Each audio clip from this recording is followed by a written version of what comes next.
Va. Yo estoy grabando. Uno, dos, tres. Buen día, profesor. Espero que se encuentre bien. Nosotros vamos a abordar y vamos a exponer el tema del Tratado de Libre Comercio de América del Norte, mejor conocido como TELECAN. Y lo presenta su servidor, Luis Fernando Galindo Rocha, y mi compañero Moisés González Franco. ¿Me puedes cambiar, por favor? Y bueno, de forma introductoria o digamos como introducción, consideramos entender qué es el Tratado de Libre Comercio de América del Norte. Y bueno, Tratado de Libre Comercio fue y sigue siendo un acuerdo comercial entre tres principales países. Entre ellos se encuentra México, Estados Unidos de América y Canadá. Actualmente este tratado sigue estando vigente y, bueno, su naturaleza de este tratado, de este acuerdo, es respecto a materia de comercio exterior. Es decir, está dirigido nada más al comercio y principalmente para que garantice la economía eh, entre estos tres países. Y su principal objetivo de dicho tratado fue crear una zona de libre comercio, buscando eliminar, digamos, cualquier barrera comercial, es decir, para que no existan límites. Asimismo, este acuerdo, perdón, fue firmado en 1992 en tres ciudades. Estas ciudades, digamos, son referentes a las capitales o a las ciudades principales de sus países.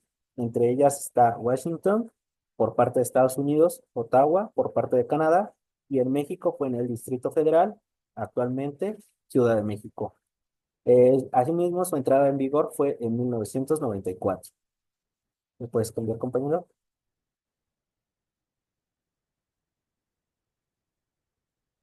Bueno, ¿qué lo integra? Como ya lo había mencionado anteriormente, este tratado nada más está dirigido específicamente para tres países, los cuales son Estados Unidos, México y Canadá. Y bueno, cada uno de estos países va a tener una participación diferente o distinta, ya que esto será o estará sujeto, digamos, conforme a su función de su economía, es decir, cada país tendrá su participación respecto, digamos, a su economía. En este caso, Estados Unidos es digamos, el principal socio, ya que digamos, su economía es la más fuerte o es la que ya está, mejor dicho, consolidada y también dependerá de sus sectores de producción, así como los intereses comerciales que tenga cada uno de estos países. ¿Lo puedes cambiar, por favor? Y bueno, seguimos con el surgimiento y los antecedentes. Bueno, nosotros comenzamos a abordar, digamos, esta parte de forma general, es decir, de lo que sucedió alrededor del mundo. Eh, Tomamos de referencia la década de los 90, ya que el mundo comenzaba a tener nuevos cambios. Estos cambios fueron importantes, fueron significativos y más que nada radicó, digamos, en la idea norteamericana. ¿Qué quiero decir? Bueno, en este caso, los Estados Unidos y el liberalismo económico comenzaron a tener el dominio sobre el mundo. Ante esto, digamos, el mundo comenzaría a pasar de ser un mundo bipolar, es decir, de dos bloques, a tener un mundo unipolar, es decir, liderado por una idea. Principalmente, pues esta idea era por parte de Estados Unidos. Asimismo, el mundo ya dejaba de ser un mundo conflictivo y pasaría a ser un mundo de paz. Esto es mejor conocido como la Pax Americana y pues fue igual encabezada por los Estados Unidos. Asimismo, un antecedente muy importante fue la globalización. Este mundo globalizado pues comenzará a surgir o comenzará a crecer a partir de este momento. ¿Le puedes cambiar, por favor? Bueno, siguiendo el surgimiento y los antecedentes, como ya lo había mencionado, la globalización es importante porque comienza a tener esta aceleración.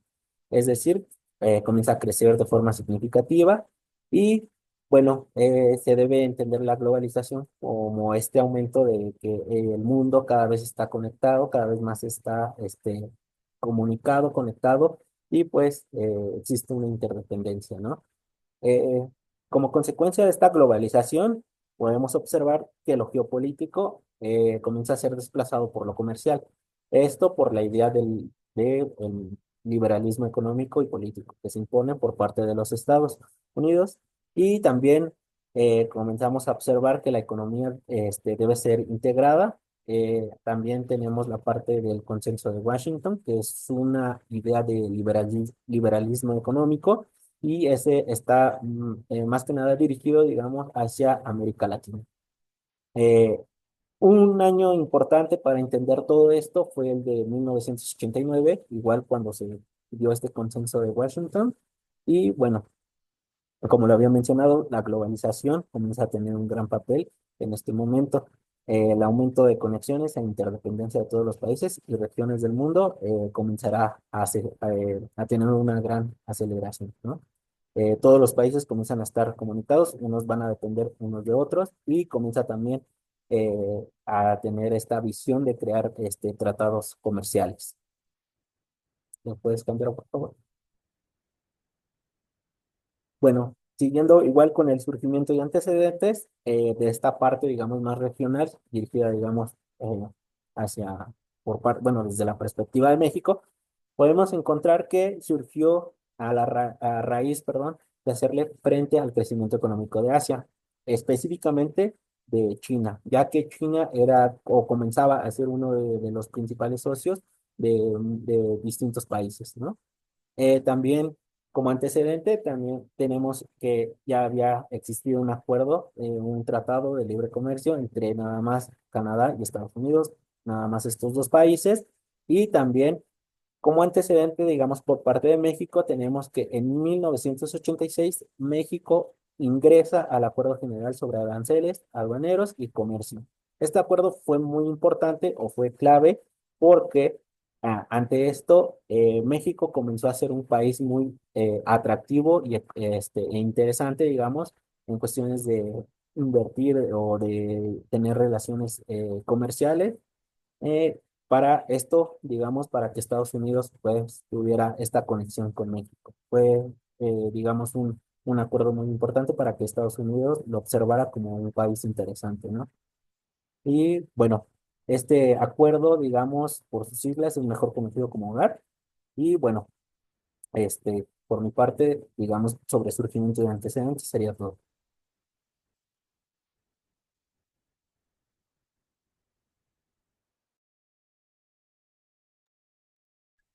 Ahora veremos los objetivos del Telecan, es decir, qué buscaba lograr. El Telecan no era solo sobre vender productos, también tenía metas claras. Tenemos varios puntos, por ejemplo, el primero, que era eliminar aranceles. Tenemos que gradualmente se eliminaron entre 1994 y 2008. En algunos productos, los aranceles pasaron de 20 a 0% en 10 años. Por ejemplo, un televisor Sony ensamblado en México pagaba 20% de impuesto en Estados Unidos en 1994, pero para 2003 ese costo ya desapareció. Como segundo punto tenemos lo que es atraer inversión extranjera. México recibió 540 mil millones de dólares entre 1994 y 2020. Como tercer punto, tenemos una integración regional o integración de cadenas de suministro. Por ejemplo, los jeans, como crearlos, el algodón es de Texas, se teje en México y se diseña en Canadá. Otro punto es proteger innovaciones. Antes del Telecan, México pirateaba el 80% de la música. Después, empresas como Disney pudieron proteger sus derechos. Al igual que, por ejemplo, Pfizer, con el que fue conocida por ser una de las grandes distribuidoras de la vacuna del COVID en aquellos tiempos.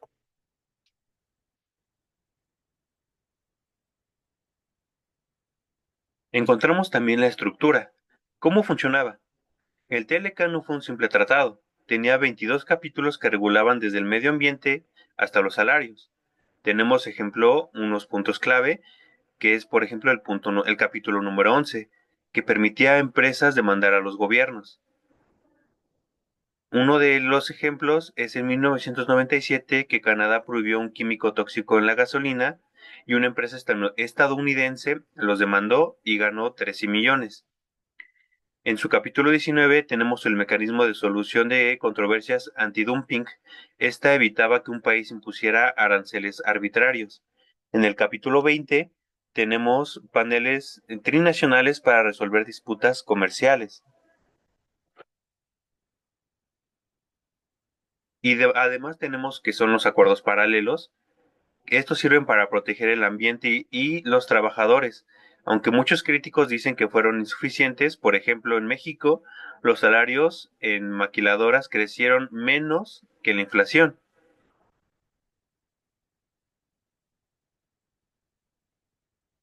Veremos ahora los impactos clave en los diferentes países, tanto positivos y negativos. En México, en la industria automotriz, uno de cada cuatro autos en Estados Unidos tiene componentes mexicanos. Como ejemplo tenemos el Ford Fusion ensamblado en Hermosillo. Las maquiladoras generaron 3 millones de empleos, principalmente en la frontera norte. Como punto negativo, tenemos la agricultura.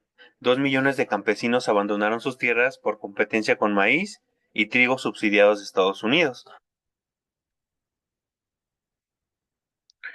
Ahora, en Estados Unidos, los puntos positivos es que los consumidores fueron beneficiados, con precios más bajos en productos como aguacates, electrodomésticos y autos. De igual manera, empresas tecnológicas como Intel y HP expandieron plantas en México para abaratar costos. Como consecuencia, bueno, uno de sus puntos negativos es la pérdida de empleos. Según el Economic Policy Institute, se perdieron 682,000 empleos de 1993 a 2013, especialmente en Michigan, que es su sector automotriz. Vemos que, bueno, los consumidores disfrutaron de aguacates baratos, por así decirlo, que es uno de los alimentos que consumen mucho, pero ciudades como Detroit perdieron miles de empleos en automotriz. En el caso de Canadá, como punto positivo, tenemos el acceso al mercado energético mexicano, ya que empresas como TransCanada invirtieron en gaseoductos. Además del sector servicios, bancos como Scotiabank expandieron operaciones en México.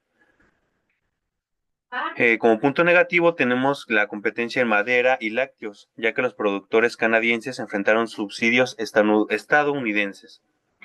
Vemos que sus empresas ganaron acceso al petróleo mexicano, pero sus productores de leche enfrentaron los subsidios. En resumen, el Telecan generó riqueza, pero no para todos por igual. Ahora bien, vemos cómo fue su transición al TEMEC, que es un nuevo acuerdo.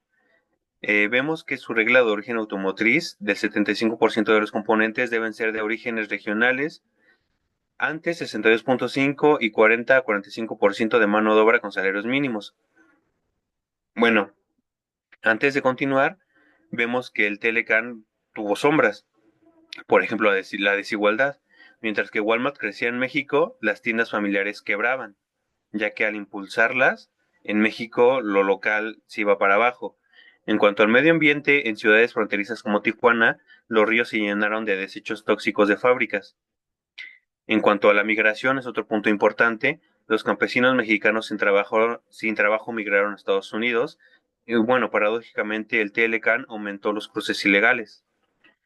Ahora el Temec, ¿por qué lo reemplazaron?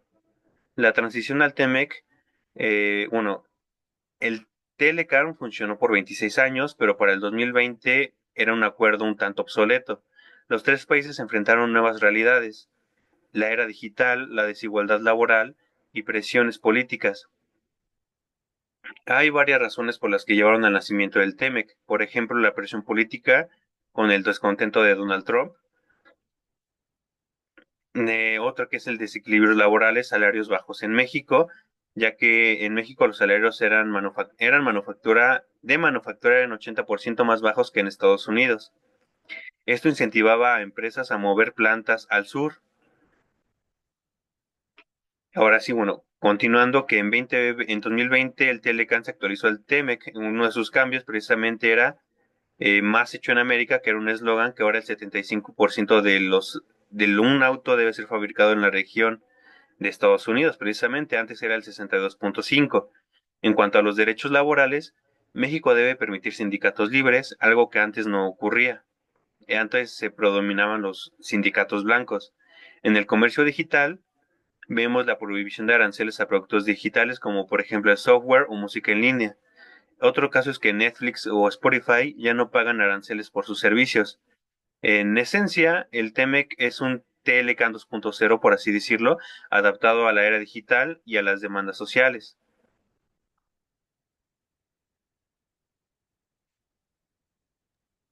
Y bueno, para ir cerrando. Agregamos como anexos unas capturas de pantalla. Bueno, principalmente esta captura de pantalla digamos, la descargamos o la obtuvimos a partir del sistema de tratados internacionales del Gobierno de México.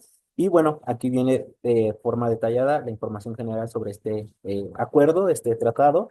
Y bueno, tenemos, digamos, qué países lo conformaron, así como la entrada en vigor, la fecha de firma, el lugar de firma y así en caso mexicano, la publicación en el conocido Diario Oficial de la Federación, ¿no?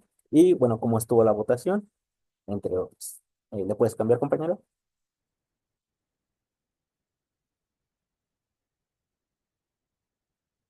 Y bueno, igual aquí tenemos una parte, digamos, está lo que conocemos como el Diario Oficial de la Federación, que es decir, este decreto, bueno, sí, este decreto constitucional, en donde se firma o se plasma, digamos, este acuerdo o este tratado de libre comercio. Y igual, del otro lado tenemos una captura, una imagen sobre el TEMEC. Este es el tratado, digamos, eh, de forma digital. Es la portada, digamos, de lo que mencionaba mi compañero, que pasaría del Telecan a ser el TEMEC. Y le puedes cambiar, por favor, compañero. Y bueno, tenemos igual referencias por si igual quieren acceder más a más información y encontramos estas referencias. Eh, Principalmente nos referimos, digamos, o nos dirigimos hacia las leyes, esto a partir, digamos, de páginas oficiales del gobierno. Y le cambias, por favor. Y bueno, eso sería todo por mi parte. No sé si mi compañero Moisés quisiera agregar algo. Muchas gracias. Bueno, tenemos de cierta manera que como conclusión el Telecan fue un experimento ambicioso, ya que modernizó economías, pero dejó heridas sociales. Nos enseña que los tratados comerciales no solo son números, sino que son empleos, son migración y hasta el precio de nuestra comida. Hoy, con el TEMEC, la pregunta, digamos que sigue en pie, es cómo lograr un comercio justo para todos. De igual manera, les quiero dar las gracias por su atención y espero que les haya servido. Muchas gracias.